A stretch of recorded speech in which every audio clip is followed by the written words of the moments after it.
Monday and happy August. I am so excited to be back. Did you miss me? I know I was only gone for a week, but I hope you did miss me. I wanted to get a week's sabbatical so I could come back and be refreshed and be ready for this symposium. I know it's going to be amazing. We have some exciting, impressive, knowledgeable experts in the education field that are going to be with us this week. I can't wait to hear each and every one of them. We have facilitators here all week, and they are the best. And I just can't wait. So thank you so much for joining us tonight on our first night of our 2022 virtual educational symposium. It's going to bless you. And if you have kids, they need to see this as well. If not, share it with them, share the information. They will love to have it. Now, I am very delighted to have a young lady that I consider one of my friends. And I have met her, probably known her a little over a year. But she is just the sweetest thing, and she's going to be our facilitator for tonight. So please join me as I welcome Miss Cynthia Ferguson with us. Hi, Cynthia. Hello, everybody. I'm so excited that you're here today. And so I'm going to hand it on over to you, but make sure that you tell everybody a little bit about yourself before you get started. But thank you so much. Absolutely. Well, good evening, everybody. Happy Monday. My name is Cynthia Ferguson. I am the founder of Wolfettes. It's called the Wolfettes Girls Empowerment. I founded that in 2014. We teach the girls about self-esteem, self-worth. I'm a mother of 3 young men, one who is my biological and 2 that are my God promised children. And I love being their mother. I am also a school nurse medic. I've been working for the school that I'm at right now for 10 years. And I enjoy where I'm at. I love my job. I love going into work. I love working with Deborah. I mean, she is one of the sweetest persons. She said I was sweet, but she is really one of the best, sweetest persons that I've met in a long time. And I meet a lot of nice people and a lot of friendly people. But that's a little bit about me, and we're excited to get ready with this educational symposium. I know that Deborah has probably worked her little tail off to try to get this going, so let's get rolling. I would like to introduce, for our opening prayer, Mr. Dan Smith Jr. Good evening, good evening. What a blessing, what a day, what a beautiful day that the Lord has made. This is great. God has blessed Deborah, Coach Deborah Smith, my wife, to have another education support, and that's a blessing. So I'm not gonna hold things up. I'm gonna say this prayer, and I'm just gonna ask God to bless it. Let us pray. Father, we just thank you for this day. We thank you for allowing Deborah to do another year of this education support. Now we ask you to bless the facilitators, the hosts, the speakers that are speaking all this week, God. So just cover this and just be a blessing for us. So we're going to thank you for what you're going to do. We just ask you to let this be pleasing in your eyesight, God, and just continue to bless her, bless Deborah and what she's doing. So we're going to thank you. We're going to thank you, and we give you all the praise. In Jesus' name we pray. Amen.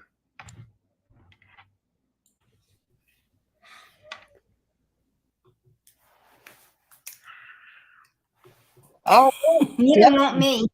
I apologize. I'm in my vehicle, but I pulled over. I'm being safe. So I truly apologize for all the movement, but we're going to get through this and we're going to have fun. All right. So, Miss Deborah, I think we're going to be having a commercial break. Is that correct?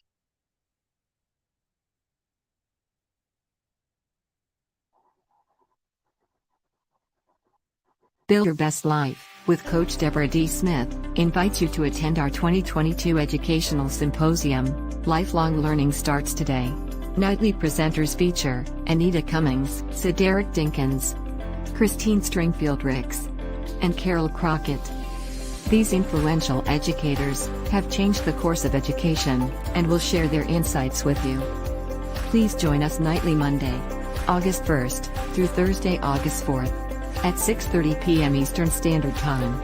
This life-impacting symposium will broadcast at Build Your Best Life Facebook page and YouTube channel. This time of enlightenment, practical knowledge, and helpful tips is not something to miss. In addition, Build Your Best Life is giving free haircuts compliments of Build Your Best Life and Ruck the Barber. Spaces are limited. Visit our website, www.buildyourbestlife.org, for more information.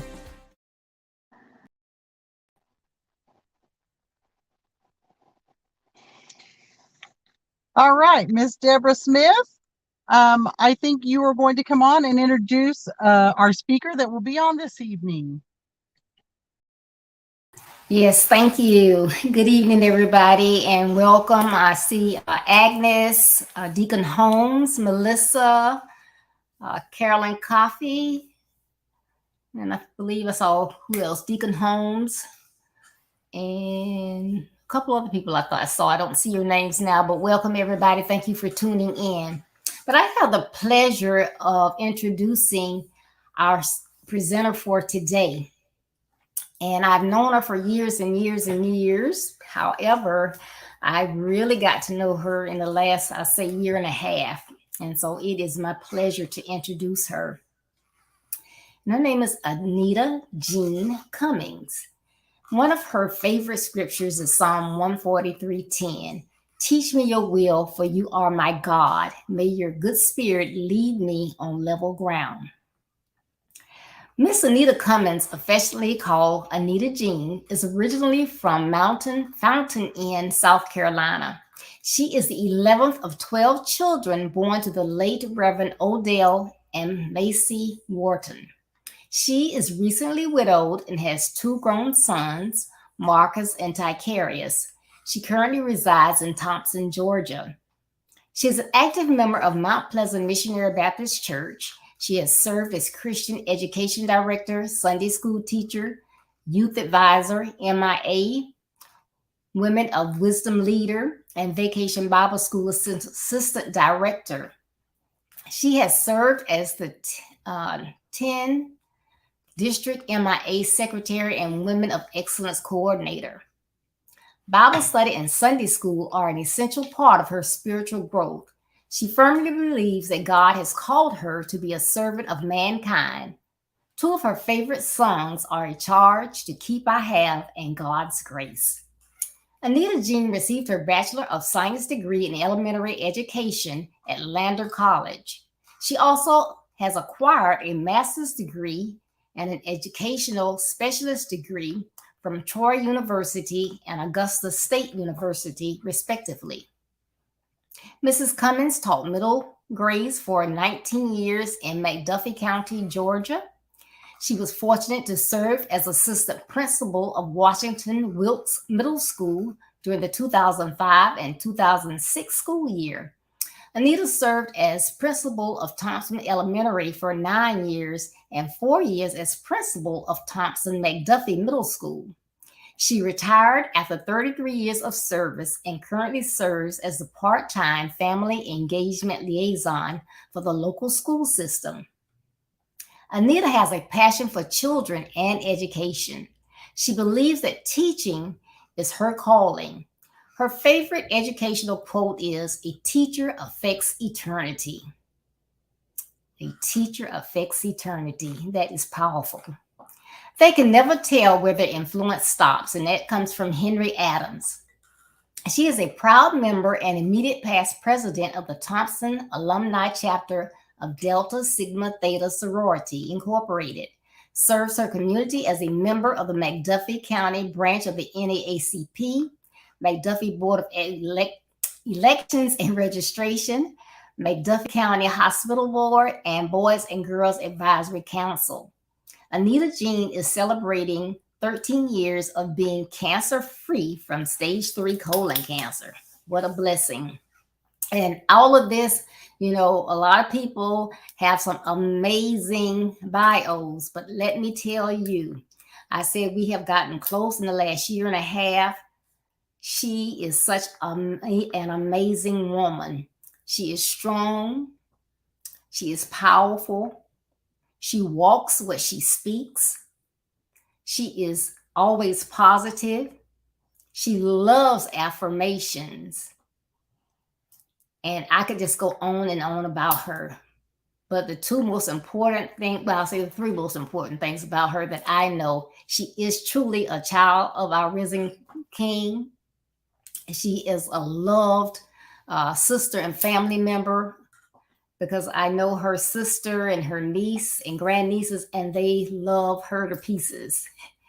And she is such a jewel. I love you, Anita. Thank you so much for coming on today. We are ready. Well, hello, everybody. Indeed, it's great that I really can't see you, but you can see me. And that's a blessing in itself. Thank you so much, Miss Ferguson.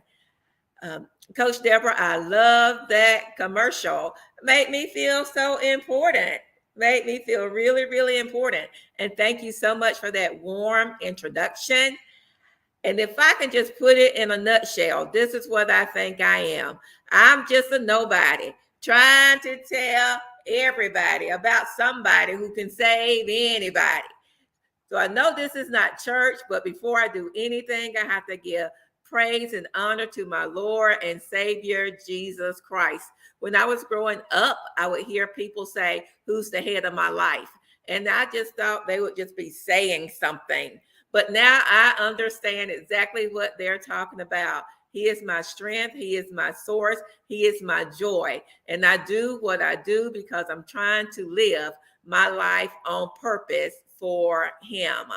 So tonight, I'm going to talk a little to everybody, to parents, to educators, and to our students.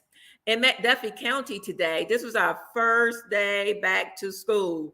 You heard it, not teachers, our students actually went back to school today.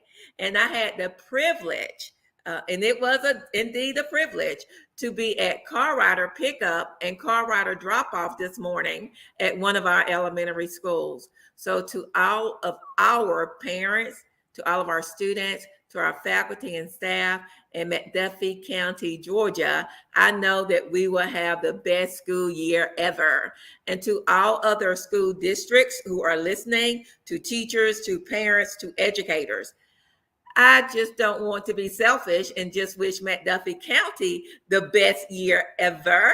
I want everybody to have the best school year ever.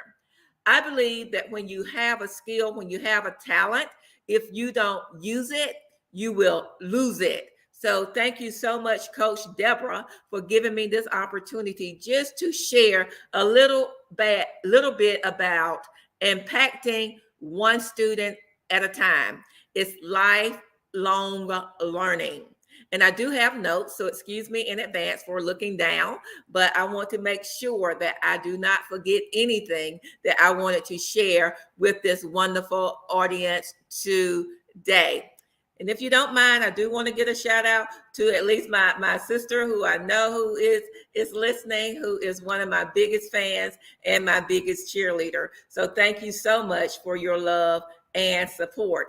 And I'm going to talk about that as we go along, because we need support. First of all, let's define a few words so we can all be on the same page. When I say parent, I'm referring to any adult, any caring adult who can impact the life of a child.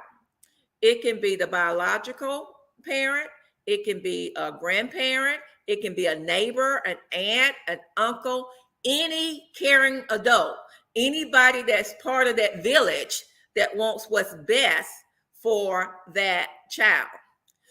Likewise, when I say teacher, I'm not necessarily referring to someone who went to school who earned a educational degree. I'm talking about anybody, any adult who's in that child's life who can impact the educational growth of that child. That's everybody in the school building, from the security officer, the cafeteria staff, the custodian.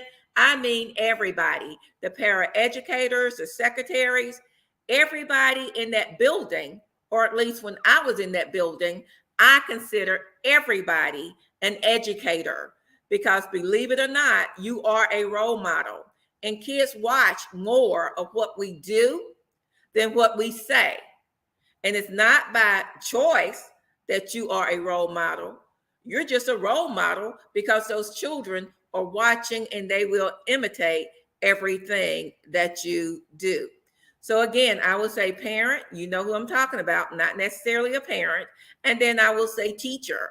And that means you can be a teacher and you can also be that parent. Let's start with parents. I strongly believe, and I know you will agree with me, that parents are indeed a child's first teacher. They're with that parent, those parents, from pre-birth up until they go to some type of formal school, which could be until they're 4 or 5 years old. So you are indeed that child's first teacher. I love this quote. It says, you must first teach a child he is loved, and only then is he ready to learn everything else. So parents, that's on you. You need to make sure during those precious years that you teach that child. Don't assume, don't leave it to the child just to guess. We must teach our children that they are loved. And when we teach our children that they are loved, then they can be mentally ready, spiritually ready, physically ready, emotionally ready to learn everything else. What love got to do with it? Love has everything to do with it. So let's make sure that we do not sell our children short, that we teach them, that we show them, that we nurture them, and tell them that they indeed are loved. Now, let me talk about education just for a minute. I can say this because I am a teacher, I am an educator, I'm a lifelong learner, and I like to learn. I believe education can transform lives. I believe that the more education you have, the more opportunities and the more choices that you have.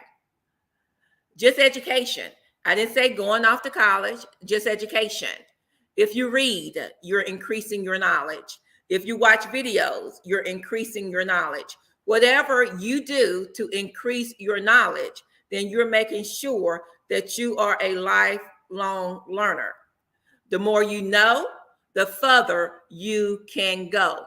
Education can also break the cycle of poverty. We know that sometimes we have a cycle that just keeps going and going and going. And I am so glad that I have lived long enough to see that it really works. Education can break that cycle. There is hope. There is hope. We do not have to continue. Families do not have to continue. Communities do not have to continue to go in the same cycle that's not healthy, that's not moving them forward. We can break the cycle because education transforms lives. And education is a pathway to a better future. And that's what we want for everybody. I believe my Lord and Savior created this earth for all of us to enjoy. And we will enjoy it at a different level. But if it's out there and if you see it and if you want it and it's healthy for you, then if you prepare yourself, prepare your mind, work for it, then the sky is the limit. So do not sell yourself short by thinking what you can't do. Always say what you can do. And when you think that you can, then more than likely you probably will. You're halfway there when you believe that you can. So impacting lives one student at a time. If I could create, if I could form, if I could just have like the perfect environment for children to grow, for children to be nurtured, and for children to learn, because I think we have to set that foundation and set and create that atmosphere before we can start talking about feeding them the knowledge. You see, because children have to know that you care before they really listen to you. As a matter of fact, research states that if a child know that you don't like them, they don't learn from people who don't like them and from teachers or adults that they know don't like them and they don't like you. So we need to make certain that children know that we genuinely care for them. Also, research states that no learning can take place without a significant relationship. So we have to build that relationship. And that goes back to making sure that our students, that our children know that they are loved. So let me get back to my imagination and what I would create if I had my magic wand to create the perfect environment so that we could really impact lives of students, one student at a time. Go with me, walk with me, imagine with me a school building that is filled with positive energy. Yes, everybody has positive energy. Everybody is happy, everybody is loving, that positive energy, because it's contagious. So I would love to work in a building where everybody understood the power of positive energy.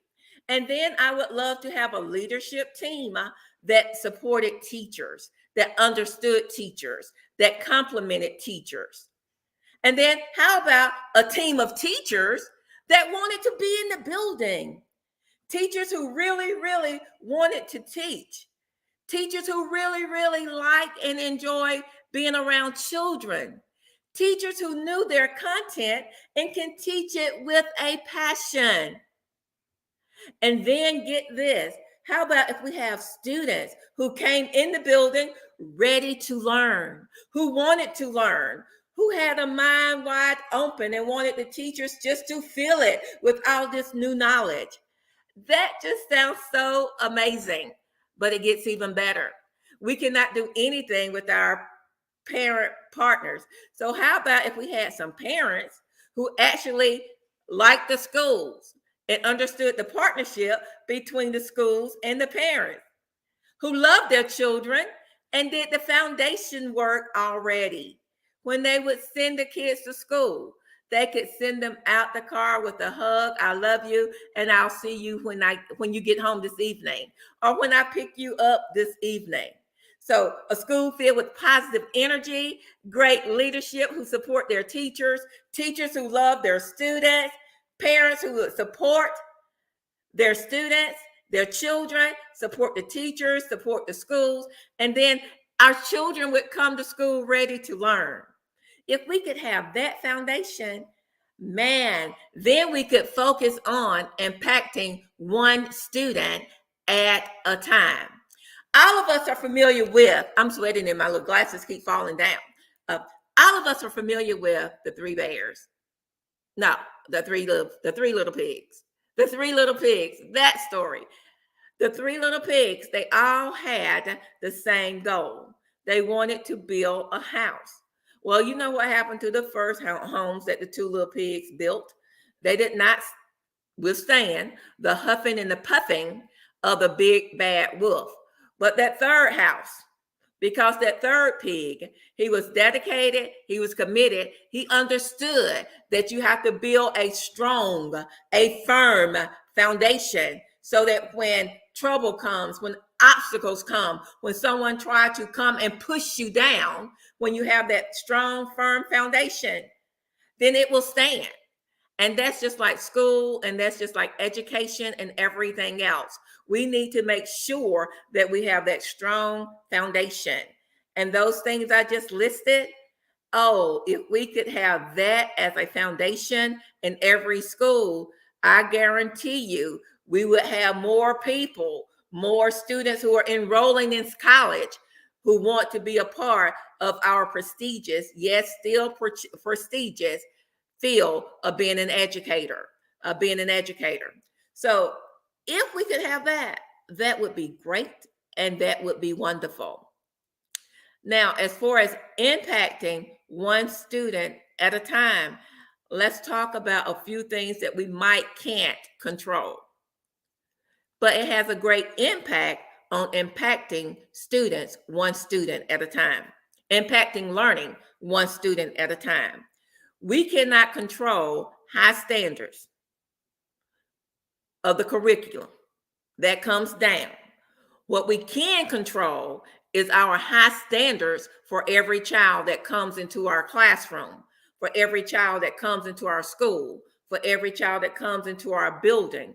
We need to make sure that we have high standards and high expectations for every child.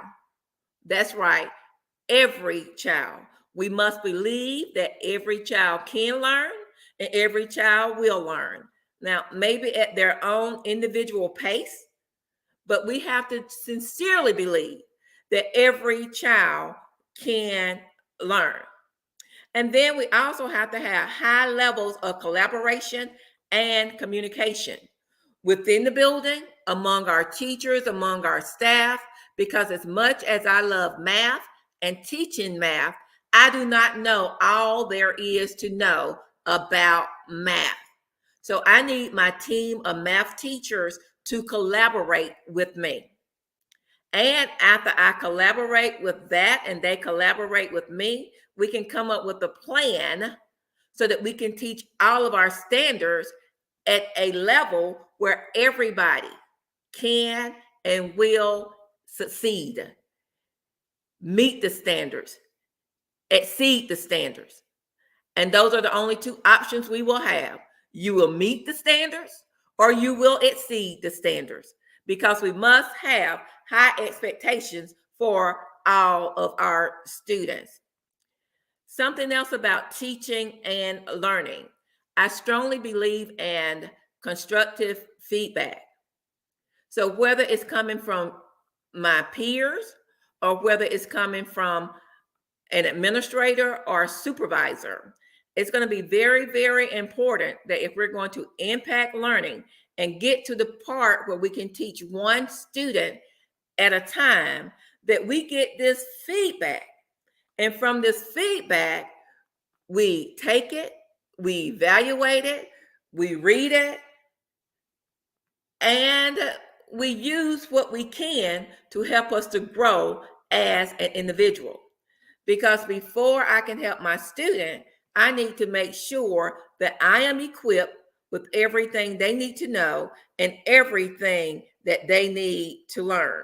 So we need to give each other that feedback. When we give each other that feedback, we take that feedback, we learn from it, we grow from it, and we become better.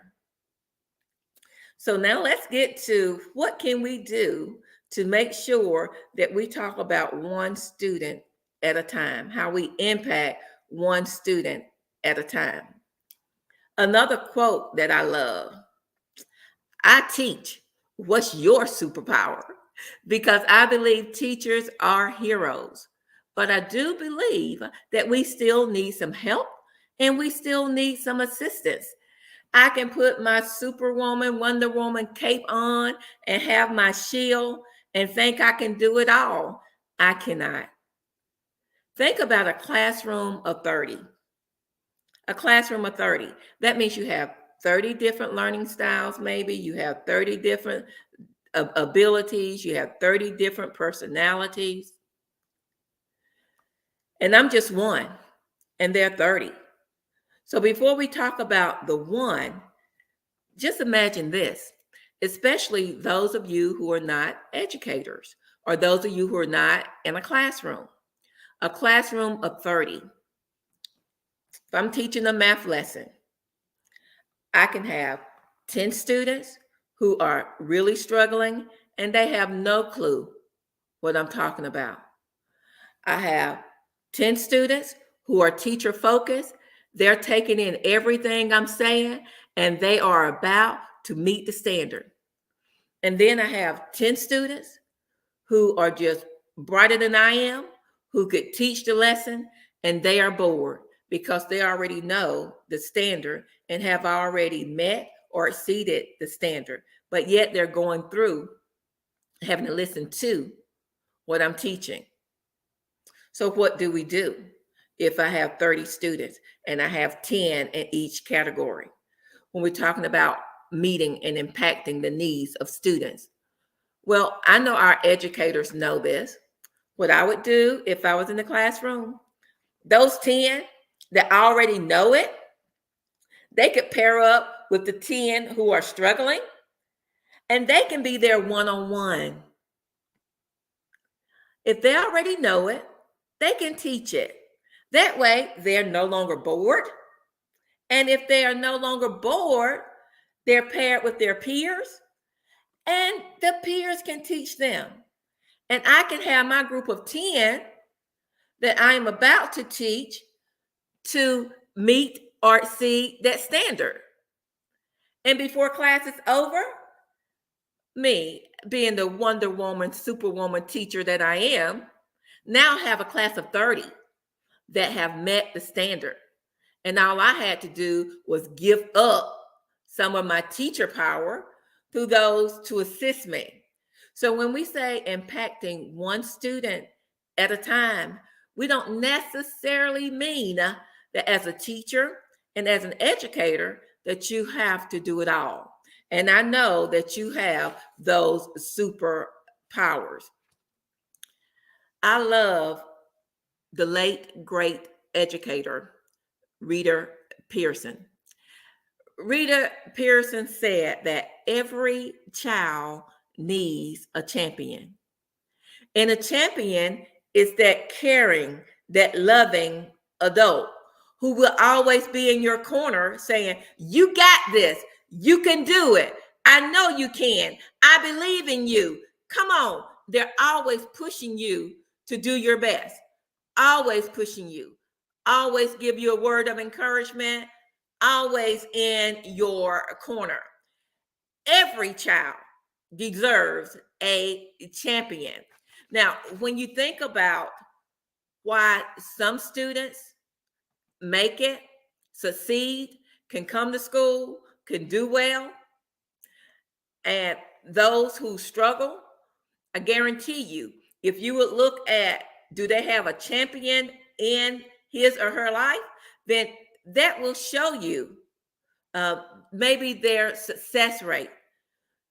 Some children are blessed and are fortunate enough to have two loving, caring parents in the home, two sets of grandparents who love, care for, provide. That's that healthy village for that child. But then there are those who come from a single parent home, those who may be raised by an elderly grandparent, those who are in foster care. And this second group that I described, when they make it, that means they had a champion in their life who gave them that encouragement, who gave them that support, who believed in them, who told them, I know you can, I know you can, I think you can, you will. And I am here not just to hold your hand, but I am here to lead and guide you every step of the way. So every child deserves a champion. That's an adult who will never give up on them, who understands the power of connection and insists that they become the best that they can be. Now, I'm a champion for several folks, but guess what? I also have some champions who are still pushing me forward. So even if you are an adult, you can still have some champions, because I heard in a sermon once that everything that you need to fulfill your purpose is in you. You just got to make sure you birth whatever is in you so that you can fulfill your purpose and live on purpose for our Lord and Savior, Jesus Christ. So it's in you. You just need to make sure that you birth what is in you.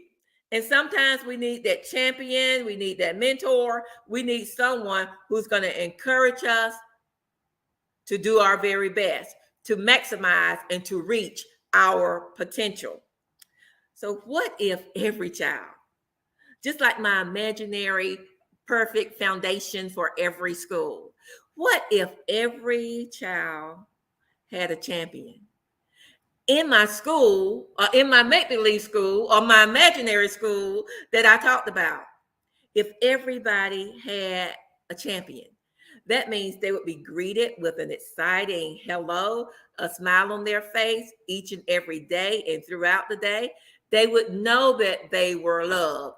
They would be told that they were loved. They could feel, sense that they are indeed loved. If every child had a champion, we could give them the resources that they need to be successful. We wouldn't solve their problems. We could teach and coach and model to them how to solve their own problems. And I love saying this: you got this. You can do it. I believe in you. Follow up on the end of the day, not by saying, what's wrong with you? But we could follow up by saying, what happened? Probably the same answer. Just watch how we respond to the people that we are encouraging. If we're going to be encouraging, then sometimes we have to think about, reword, rephrase what we are trying to get our students, our children to tell us. Now, in this school, when we teach one child and impact learning for our children, I know that every county is different, but I do want to give some specific examples of how and what we're doing in our county when we focus on one child, one student at a time. Can't tell you everything, because then that will be another segment. But I do want to share a few of my favorite things that we do that works for McDuffie County. I absolutely love small groups. I love small reading groups. I love to rotate in group. I love to see teachers at a table with 7 students, and over here with a co-teacher with some more students, and maybe a paraeducator in this corner with some more students, and learning is going on with everybody. Nobody is off task because everybody is in a group. And whether or not the students rotate to each individual teachers or the teacher rotate to each individual group, learning takes place. So I definitely believe in small group instruction. Sometimes small group instruction is one-on-one instruction if all the students in that group have the same deficiency. So it can be small group math, it can be small group reading.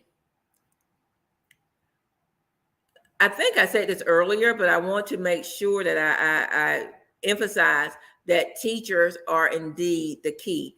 I don't think teachers can be replaced by programs, by computers, by technology. I think teachers are the key. And this is my little commercial to our parents and to our family members who are listening. You do not wait until Teacher Appreciation Week to show your appreciation to teachers. It does not have to be something big. It does not have to be something elaborate. You can send a thank you. You can send a note saying, have a great week. In the agenda book, they send smiling faces. Put smiling faces for your children. You put one in there for the teacher and let them know to have a great day. So throughout the year, make sure you show your appreciation to all faculty and to staff.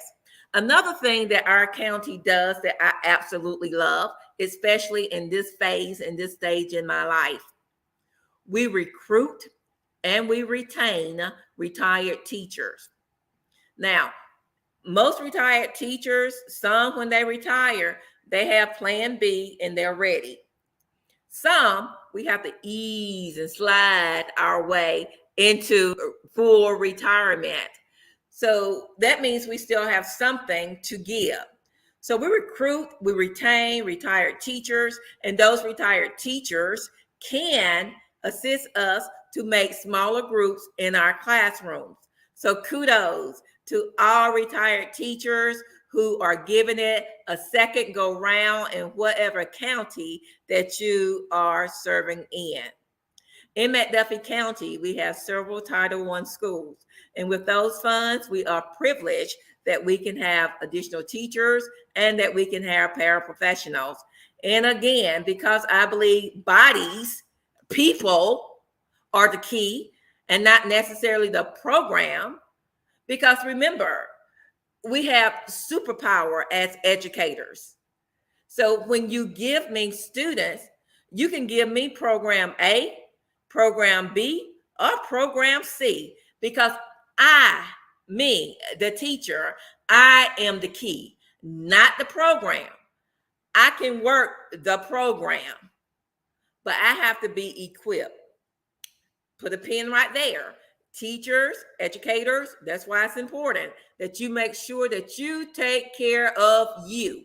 When you take care of you, then you can take care of the students when you come in contact with them, hopefully only Monday through Friday. You take care of your physical self, your mental self, your emotional self, your spiritual self. You make sure you take care of all of you so you can give your very best to our students when they come to you and in your presence. One thing as far as our topic for tonight that COVID did, it made us communicate with our parents, with our partners. I personally witnessed teachers, faculty, staff, schools communicating more with teachers, with resources, with vocabulary words, with activities, with videos. We actually came together because, again, we had the same goal in mind. We wanted what was best for our students. Our students, and as parents, your children. So we got on one accord and we had to talk and we had to share and we had to create videos. And within those videos, we would post videos on the website and parents could go to those websites. And here in Georgia, I'm glad to say, Georgia Department of Education, we can go there and they start putting videos on our websites so parents could look and understand the videos so that they could be that teacher at home when we could not get into the school building and be with them face to face or one-on-one. So whatever your school district is doing to make sure that you have some small group time, small instructional time, even whole class time with groups doing different things. We need to make sure we maximize and use all of our instructional time wisely. We have a curriculum and we have standards, and we need to make sure that we are following the curriculum and that we are following the standards, whether we're teaching 101 or whether we're teaching 1 to 30. I hope that something has been said that will help you have a wonderful and great school year. But we're almost done, but not quite done. You know how much I love and enjoy affirmations. We have set something, hopefully, parents, for you to take and put in your toolbox. You just need to make sure, parents, let me say this. about parents. Some of you still may have 2 or 3 weeks in the summer. I told you earlier, McDuffie County, we started school today. So our summer break is over. But for those of you who still have some weeks left, there's this thing called a summer slide. And a summer slide is when we allow our children to take the summer off and we do absolutely nothing with them academically. Now, when we're talking about one-on-one, parents, I told you that you are partners with schools. I'm going to say this because you can't get to me. So I'm going to say it. Shame on you if you allowed your children to do nothing all summer long as far as reading and doing some math. Shame on you, because the summer slide is real. So when we do nothing with our children all summer long, they tend to slide downhill. So when they come to school, maybe when school was out, they were here. And when we do nothing all summer long, they lose some of that knowledge and they're here. So what do? We expect the school to get them back here. And the school, we expect parents, if we send them to you right here, we expect you to maintain that level. And how do you maintain that level? You do something over the summer. You don't sit there and do nothing over the summer. Remember that for next year if we mess up this summer. Because again, we are partners. And just like we believe that teachers need one-on-one time, parents, guardians, caretakers, you are responsible. You need to be accountable to make sure that children do something over the summer, not have that summer slide. And parents, this is what else you can do. Make sure your children come to school ready to learn. When they get out the car, when you put them on the bus, when they leave the house, give them nice words to say. Tell them you love them. Tell them to have a great day. Let them know that you believe in them.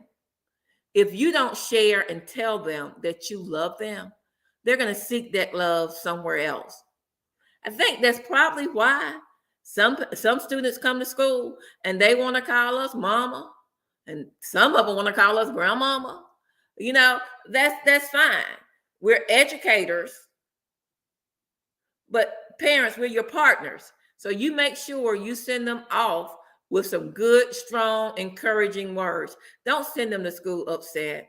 Don't send them to school angry. Don't send them to school mad, because that's taking away our instructional time if we have to calm them down and get them in the mood to learn. So that's my tidbit for parents. To our educators, I know you will have a great, fantastic year.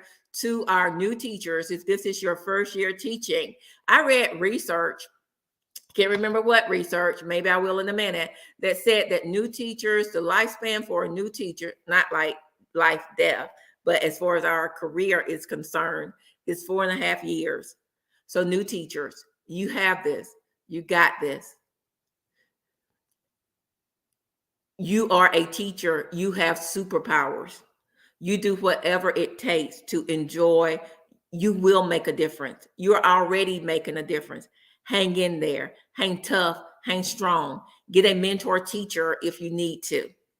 But you make sure that you do what you need to stay healthy, mentally and physically. We need our new teachers. We need our young teachers. We need our seasoned teachers. So to all of our teachers, I wish you the very, very best 2022-23 school year. Now to our students, to our pre-K, our K, even to our college students. And I know we have some adult students as well. We're going to close out with some affirmations just because I just love affirmations. I believe once you speak it into the atmosphere, you can't take it back. And it's just in the atmosphere and it can happen. So I'm always walking around my house. I'm speaking things into the atmosphere. And I want it to be all on me from the top to the bottom and all in between.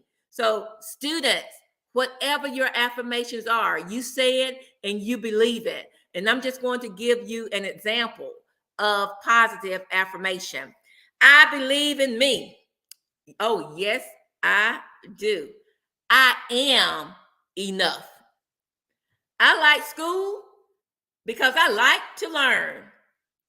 I love gaining knowledge, which helps me to grow to my fullest potential. I have a winner's mindset and I will accomplish my goals.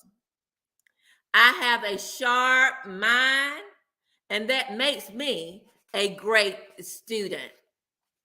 I will give my best each and every day. I will strive for a perfect attendance. I will strive for the honor roll. I will be ready and prepared every day for every class. I'm ready to face new challenges.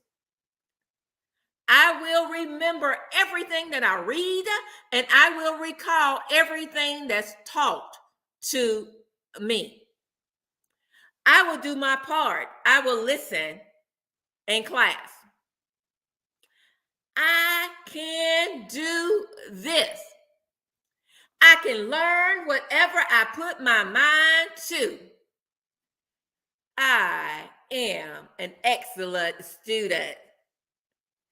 And my last one, and this is for everybody, teachers, parents, educators, students, for everybody. I am grateful for all that God has blessed me with. Have a fantastic school year to every single body. Thank you. I hope you enjoyed what I had to share, and I hope you gained something from it. Thank you so much. Thank you, Coach Deborah. Thank you, Miss Ferguson. Wow. That was awesome, Miss Cummings. You know, I think if we had more teachers like you in the classroom, I wouldn't want to get out of there. You are amazing. Your enthusiasm, your encouragement, just some of the things that you talked about is amazing, amazing. You know, something that stood out to me, you said, and we know this, but sometimes we don't hear it enough. You said, parents, any caring adult can impact the life of a child. That's right. A teacher, any adult that's in education, from the custodian, from the front office workers, the actual facilitators, The school everyone in nurse, the the school building. nurse. I forgot to say the school nurse, the school nurse. Everyone in that school building is an educator. And you know, it's funny you said that, because when I first started in the school, I remember a couple of times we were at meetings. It's like, well, I'm not an educator, but I'm da da da da da. I would start out like that, and they said, well, hold on, you are an educator, and I had to get that mindset. So a lot of times, the people in the school, that's not their mindset. But I tell you what, if we had somebody around like you in our school, we would dress you up and be our school mascot. But yeah, and you said parents must teach their child that they are loved. Yes. They will be ready and confident to learn. That Yes. is such a big deal, because you know, later on you said, you know, you want them to start their day out right. And, you know, when you drop your child off, we don't know their home life. We don't know what's going on. So therefore, we don't know what they're dealing with. We see a different side. We may see somebody, little Johnny, come in and he's just having a bad day. He's sad or he's mad. We don't know. Did he eat? Did That's mom right. or dad get on to him? That's Did right. something happen to mom or dad? So it's on the educator to kind of, you know, be that investigator. That's You right. have to kind of figure out what's going on so we know how to help them. Yes, education does change lives. It does. You said whatever you do, increase your knowledge. It's on a regular basis. That's being a lifelong learner. I That's don't know right. how many times I've heard that within this last 5 days. I've heard that so many times. I'm thinking that maybe that's a hint for me to get back in those books. And then education can transform lives. It can. It really can. Whether they decide to go on to college, or if they go to the workforce, or if they go to military, whatever they decide, Right. the foundation, that's what's going to get them there. They need to know that foundation, that from day one, is what's going to get them there. Children need to know that the educator is genuinely, that they like them. Yes. That's a big one, That's because a big one. just like we as adults sense, whether somebody, our spirits connect, or Yes. we can feel it. Kids can feel some stuff. Sometimes I think that they have better sense and better discernment than adults. I agree. They really can. Yeah, they can. And they will tell you. They will tell you too that I know you don't like me. Yes. And as an educator, those have to be hard words to hear, Yes. because you don't know, how can I get through to this child if they're thinking that I don't like them. Maybe I do, maybe I don't, but that's not what we're there for. We are there to educate that child and give them the same opportunity as the next child. That's right. Yes. And then you said constructive feedback is that is important, whether it comes from your admin, from your peers. That's how you know to move forward. That's right. Whether it's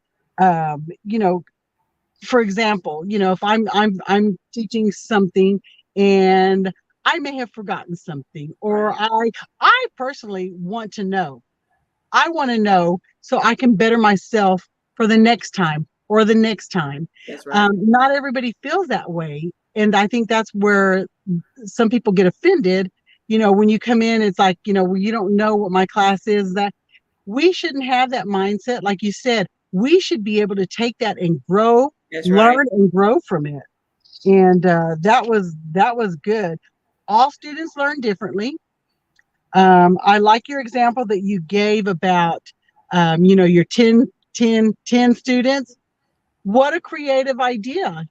I don't know how many facilitators are using it now, but that's called delegation. That's right. But you're using your students. That's And right.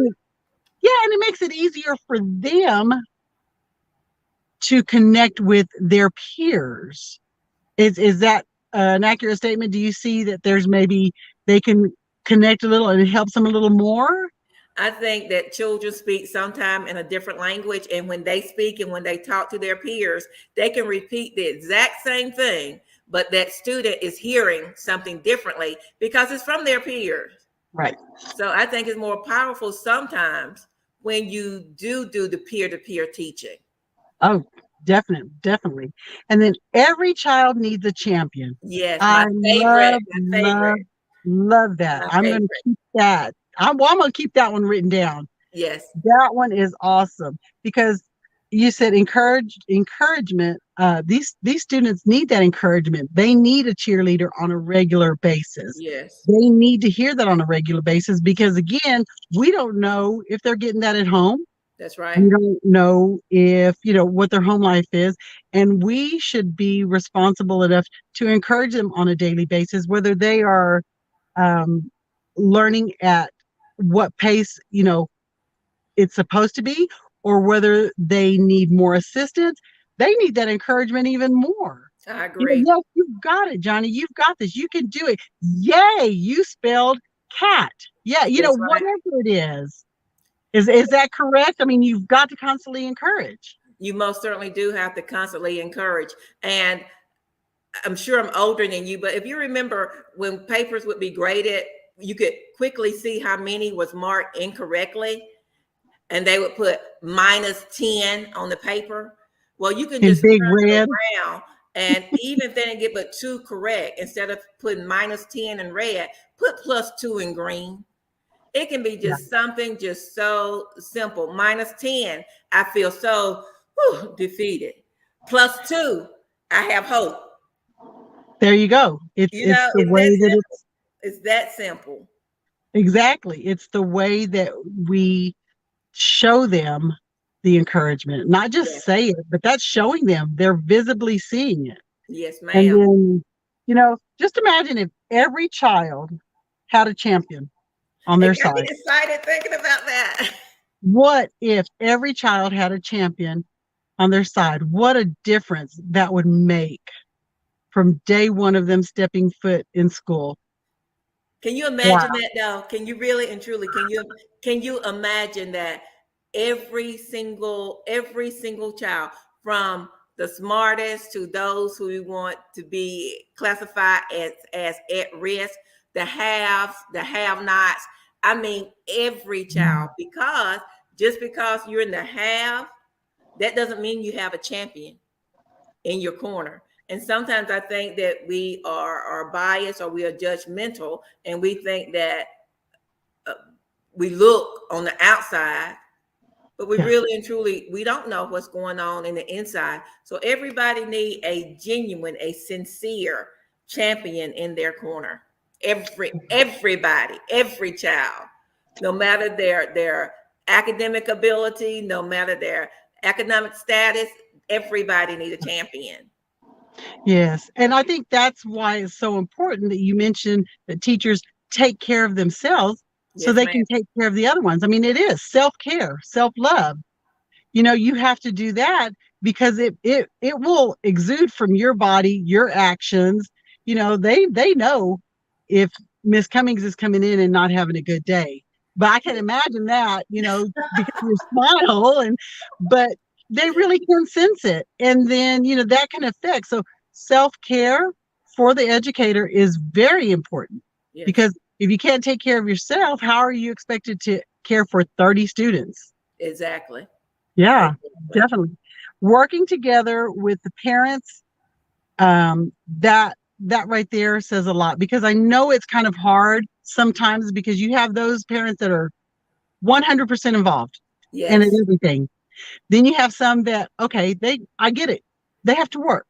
yes, They can come to some stuff and some don't, but they're still trying. They're yes, there. And yes, then you have others that, like you said, they drop them off, and guess what? They're yours. yeah, They're yours for the day. It's your yeah. responsibility. And they feel that And way. Those are the absent parents. And I get it too, Miss Ferguson. I get that parents have to work 2 and 3 jobs. yeah, I get it and I understand. But there are so many different ways now that parents can be involved in the child's education without coming to the campus. So they just need to make sure that they find a creative way to always be involved, at least communicate through the agenda book, at least show up for the parent conference, because schools are flexible and most schools will work around your schedule, because we really want to be partners with our parents. yes. And you mentioned something, during COVID, communication picked up because everybody didn't have to come on campus. Yes. You could do a virtual. So there's no excuse. Hmm. I mean, we can find all kinds of excuses, but there are ways to communicate, Yes, an ma'am. email. That's right. Some teachers use a platform that they communicate with parents. That's right. And so there's always a way. And that's one thing that we have to continually pray for our children, the scholars. We need to continue to pray for our schools. We need to Yes. continually pray for our parents, the safety of our schools, and just Yes. pray over everything. And Yes. that just makes a difference. I know, I've heard this uh, multiple times, and some of y'all may have heard him say this many times before, and it just popped up on a note that I had when I was taking some notes of what you were saying. When the student is ready, the teacher will appear. That can go for any age, Yes. not just adults. That's any age, That's you right. know? So that's why the teacher always has to be ready. Yes. Always has to be ready. And I love that you have your encouraging words, and your little phrases. I'm the same way. I have those all throughout my office. When I hold the little meetings, I always have encouraging quotes Yes. and affirmations. And it's huge. It helps It's me. huge. It is huge. It is. It's And small, but it's huge. Yes, and it makes a difference because when they continually hear it, then they're going to believe it. Exactly. And that's all they need to do is believe in themselves. Exactly. Yes, yes. Exactly. I love that you said I have a winner's mindset and I will accomplish my goals. I'm putting that one up on my wall. Yes. I Yes. am. But you know, the information that you have given today has been amazing. Again, thank you so much for coming on, you know, and just giving this information, and with your enthusiasm and with your love for what you do shows through, and the encouragement and just everything about you. Just you're in the right place that you're supposed to be in education. You really are. Thank you. Yes. And thank you, Deborah, with Build Your Best Life, for allowing me to host this show and for allowing Miss Cummings to come on and give so much great information. I am looking forward to the rest of the week. I am too. I know Deborah has some good stuff coming up. So thank you again. Thank you everybody for joining in, and hopefully we will see y'all tomorrow. And Deborah, thank you again. Y'all have a good evening. Thank you. You have a wonderful evening as well. Bye-bye. Bye.